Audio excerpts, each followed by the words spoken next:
O'zbekiston Respublikasi Prezidentining 2025-yil 12-avgustdagi yakka tartibdagi tadbirkorlar hamda o'zini o'zi band qilgan shaxslar uchun qulay shart-sharoit yaratish chora-tadbirlari to'g'risidagi qaroriga asosan maxsus huquqiy rejim joriy etilmoqda.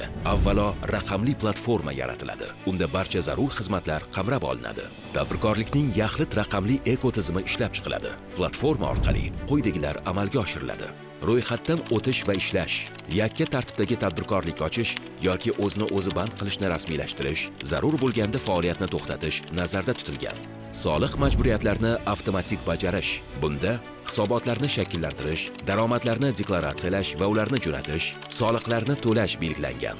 Hisob-kitob va to'lovlarni amalga oshirish shakllari, tovarlar va xizmatlar uchun to'lovni qabul qilish, fuqarolar o'rtasida o'tkazmalarni amalga oshirish, P2P, bank hisob varaqlarini ochish va boshqarish, barcha operatsiyalar real vaqt rejimida fiskallashtiriladi. Elektron fiskal cheklar beriladi. Amalga oshiriladigan to'liq moliyaviy sikl, elektron hamyonlar, naqd va naqd pulsiz to'lovlarni qabul qilish, QR kodlar va Tap to Pay orqali to'lov, barcha pul oqimlarini boshqarish.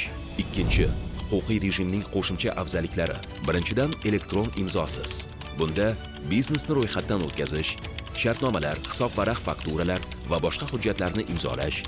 Bunday operatsiyalar biometriya va SMS orqali tasdiqlanadi. Ikkinchidan, platformadagi elektron hamyon bank hisob varaqqa tenglashtiriladi. Uchinchidan, yiriklashtirilgan mahsulot va xizmatlarning identifikatsiya kodidan foydalanishga ruxsat etiladi.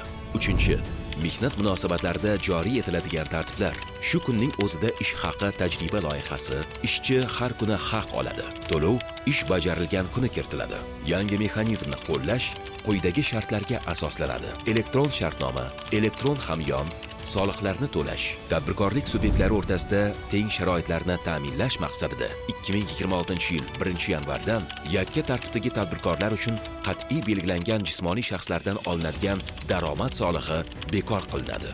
Yakka tartibdagi tadbirkorlar va o'zini o'zi band qilgan shaxslar tomonidan yillik aylanmasi 100 million so'mgacha bo'lganda, oldingi tartib kabi aylanmadan olinadigan soliq to'lamaslik amaliyoti bekor qilinmoqda.